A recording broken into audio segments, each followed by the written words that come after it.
question, but I think one that needs to be asked. We're talking a lot about more action elements in these RPGs.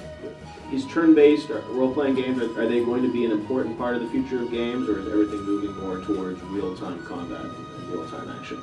He thinks that it's crucial to create it meticulously. So with respect to Blue Dragon, it's turn-based, but it has a lot of strategic elements in the battle sequence.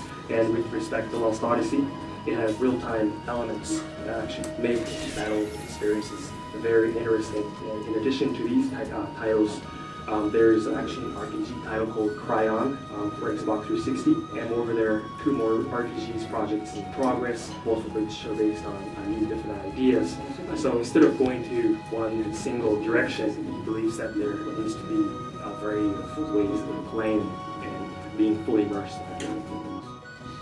I think there's space for both, I mean, I actually quite love, I don't really like the strategic thing that turn-based stuff, the turn-based games can do.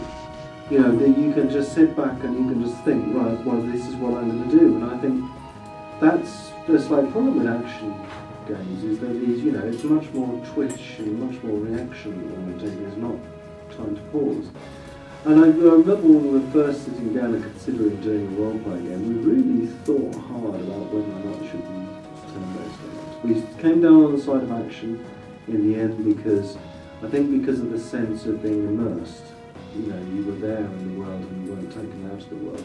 But I hope that it carries on being great turn-based games, because I think gives you a different flavour than action games. I think there's many ways to tell a great story, and there's no right or wrong way to do that. And the key there, as Peter mentioned earlier, is conveying emotion. You want the players to feel something. You can do that in an action-based game, you can do that in a turn-based game. At BioWare, with a game like Mass Effect, we're actually striving to combine both sides of the equation. We actually have layers of depth. So you can play it in real time. You can play it as more of an action experience, very, very mass consumer friendly, very accessible, but it's got the depth as well. You can use squad command to advance your team forward and deploy them on the battlefield, tell them what to do, tell them who to attack, and so on. And you can also go a layer beyond that and assign the specific orders while you're in pause mode, sort of a pseudo turn-based approach. So it's got the whole gamut, and it's difficult to do that because you have to actually combine a lot of different features, and you're really appealing to different audiences who have different goals and different desires, different experiences. But it's worth it, because in the end it comes back to making a great game for the fans. And because everyone's definition of an RPG is different, but the end result, you want to convey that emotion. You have to achieve that in different ways for different players, I think.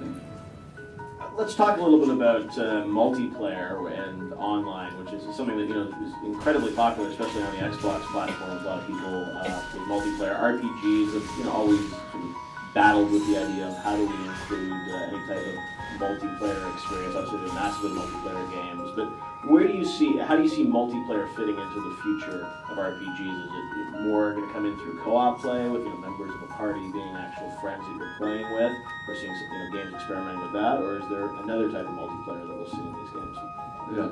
He's fond of multiplayer, and he's fond of online connectivity. The Final Fantasy XI that he embarked on, that was an online game. He's hoping that he could talk with Shane, create an online game that's going to stem from either BB or LO both. Nice. We'll do the deal right here. Okay. What's the pitch? What's the game?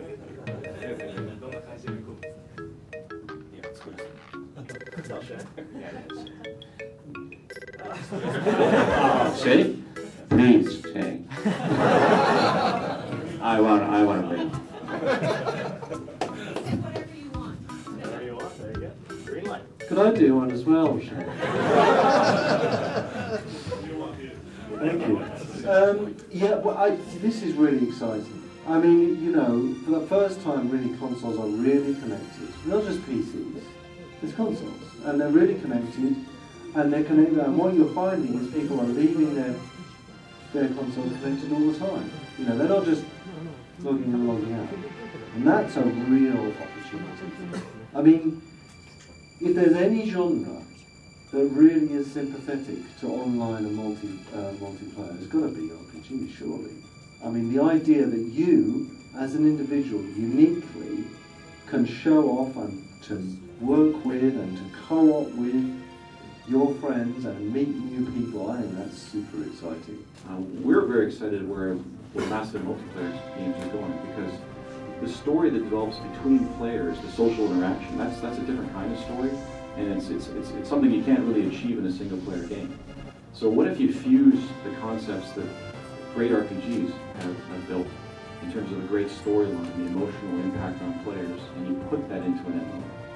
That's what we're building at BioRoston. So we haven't revealed any details of that yet, but I'm incredibly excited about that.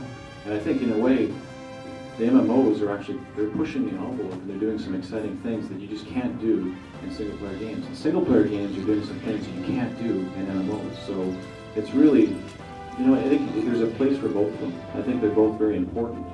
We've tried to do both in the past as well. You can pursue a middle ground in games like Neverwinter Nights, but you can make compromises in the way the stories are told if you aren't really doing, you know, going all out and pursuing the full massively multiplayer experience, or going all out and telling an amazing single-player storyline like what we have in Mass Effect, the non-linear narrative. But I think the social interactions between players allow you to tell stories of a different kind.